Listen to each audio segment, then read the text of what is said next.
hemos hablado mucho en este espacio sobre el papel de los órganos autónomos constitucionales del Estado mexicano, del papel que juegan y también de la polémica que hay alrededor de ellos por comentarios que ha hecho el presidente Andrés Manuel López Obrador. Tengo en la línea telefónica, se lo agradezco mucho, a José Woldenberg. Él fue el primer consejero presidente del Instituto Federal Electoral. Pepe, ¿cómo estás? Buenos días, gracias por estar con nosotros. Buenos días, Pascal, es un gusto estar contigo y con tu auditorio. Bueno, ¿cómo ves esta polémica, Pepe? Bueno, yo creo que hay que valorar en sus justos términos lo que son los órganos autónomos del Estado. No son nuevos, aunque en las últimas décadas se han multiplicado. Por ejemplo, las universidades son instituciones autónomas porque se ha considerado que no es conveniente que el litigio político sea el que modele pues la elaboración de sus planes de estudio, sus políticas de desarrollo, el nombramiento de sus autoridades y demás. Es decir, ahí tenemos pues una institución del Estado mexicano que funciona de manera autónoma, no alineada a ninguno de los poderes, digamos, constitucionales tradicionales.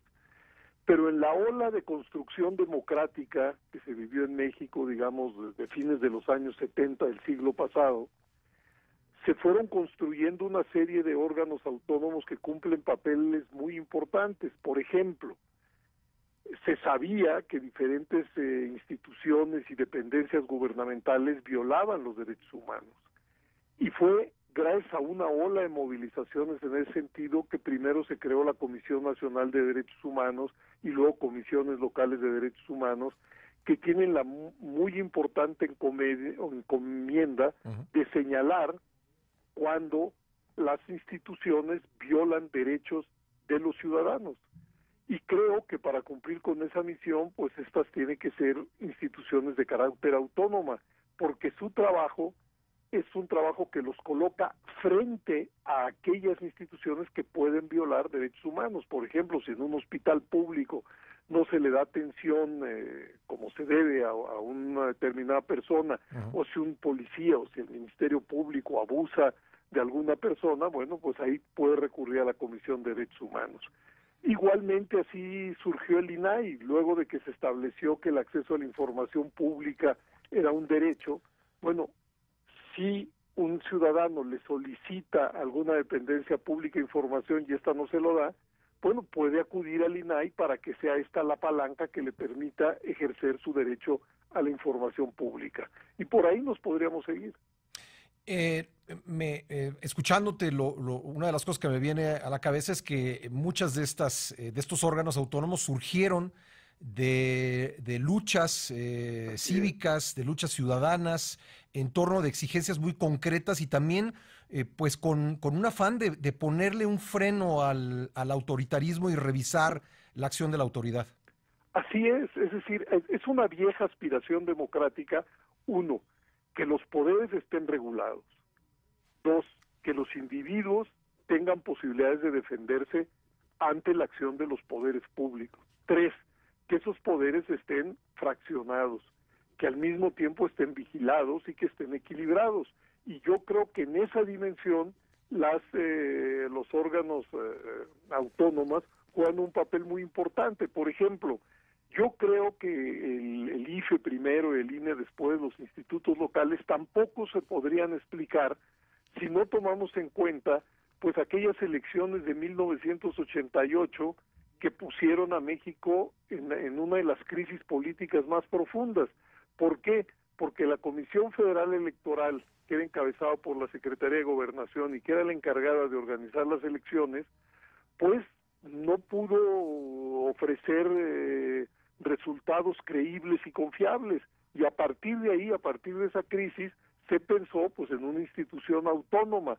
Todavía los primeros años del IFE estuvo presidido por el secretario de Gobernación, sí. Y al final se llegó a la conclusión de que no era conveniente que en una tarea como esa estuviera involucrado el gobierno, porque se decía podía ser juez y parte. Pepe, ¿tú crees que estas autonomías, estos órganos puedan pervivir en el actual clima político? Es decir, ¿pueden subsistir como han venido funcionando enfrentados con el presidente de la República, con el Ejecutivo?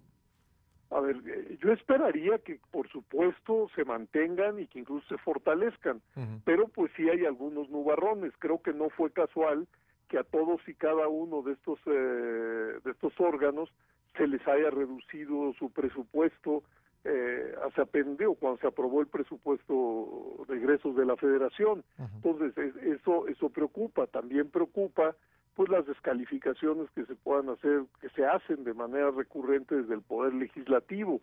Entonces, no quiero señalar, no quiero dar la impresión de que estas instituciones son impolutas y que no tienen problemas y Ujú. demás, Ujú. pero hay que saberlos detectar, se pueden, por supuesto, reformar, pero creo que sería un grave error, un enorme retroceso intentar, digamos, abolirlas o destruirlas. Hay quien piensa, lo han señalado diversas personas, lo han escrito en días recientes, que si vamos a las explicaciones de cómo llegó a la presidencia el actual ejecutivo, Andrés Manuel López Obrador, mucho tiene que ver con la acción que han realizado los órganos autónomos en los años recientes. Sin duda, digamos, por lo menos los que tenemos memoria de cómo se hacían las elecciones, digamos, antes de la existencia del IFE, pues sabemos todo lo que se transformó en esta materia.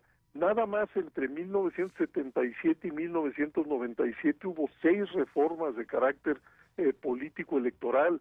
Primero se le dio entrada a las fuerzas a las que se mantenía artificialmente marginados del espacio institucional, allí en 1977. Ujú. Por esa puerta entraron el Partido Comunista, el Partido Socialista de los Trabajadores, el Partido Demócrata Mexicano y muchos más. Luego se construyeron instituciones como el IFE y los institutos locales para dar garantías de imparcialidad en la contienda. Y después, en 1996, una muy importante reforma estableció condiciones medianamente equitativas de la competencia. Recordemos que hasta antes de esa reforma, pues las condiciones de la competencia eran marcadamente inequitativas. Sí. No me voy a detener en todas y cada una de las reformas, pero hombre, lo que vivió México fue una transformación radical de su sistema electoral y yo creo que en efecto este sistema electoral pues es el que permite que en las elecciones haya competencia, que las autoridades sean imparciales, que los votos sean los que manden, Ujú. y no es casual que los fenómenos de alternancia se hayan naturalizado en los últimos años. Baste decir lo siguiente, Pascal, de las últimas 4 elecciones presidenciales, en 3 ha habido alternancia, y de las últimas 33 elecciones para gobernadores, en 21 ha habido alternancia. Es decir, las oposiciones están ganando más elecciones que los gobiernos. Por último, ¿sientes que hay interés o incluso necesidad, de que la ciudadanía, la sociedad civil, ese término tan vilipendiado últimamente, pues defienda la existencia de estos órganos autónomos? Sin duda alguna, al igual que hay que defender la idea de una sociedad civil viva, actuante, con diagnósticos, con propuestas propias. Un país de las dimensiones de México, con su complejidad, con su diversidad, con su pluralidad política y ideológica y con tantos problemas y una agenda tan abigarrada, pues seguramente es un caldo de cultivo para el surgimiento de organizaciones de todo tipo de la sociedad civil, las que están preocupadas por los derechos humanos, los que están preocupados por la violencia, las que están preocupadas, las que tienen una agenda feminista, las que tienen una agenda gay, los que se preocupan por el funcionamiento de los medios masivos de comunicación. Es decir, la sociedad civil está ahí. Es más, yo creo que en México tenemos una sociedad civil bastante débil y epidérmica, pero lo que requieren los estados democráticos es una sociedad civil robusta, en donde pues esa diversidad que todos sabemos que existe en México pueda expresarse y pueda poner en el escenario público pues sus propuestas, sus iniciativas, sus críticas, Es decir, entre más fuerte, vigorosa sea la sociedad civil, el Estado democrático será igualmente una expresión mejor de lo que existe en nuestro país. Pues Pepe, siempre un placer platicar contigo. Te agradezco mucho que El nos hayas tomado la agradecido llamada. soy yo, Pascal. Gracias. Muy bien. Muy amable. Hasta Gracias. luego. Ahí tiene usted a José Woldenberg, el primer consejero presidente del Instituto Federal Electoral, hoy Instituto Nacional Electoral.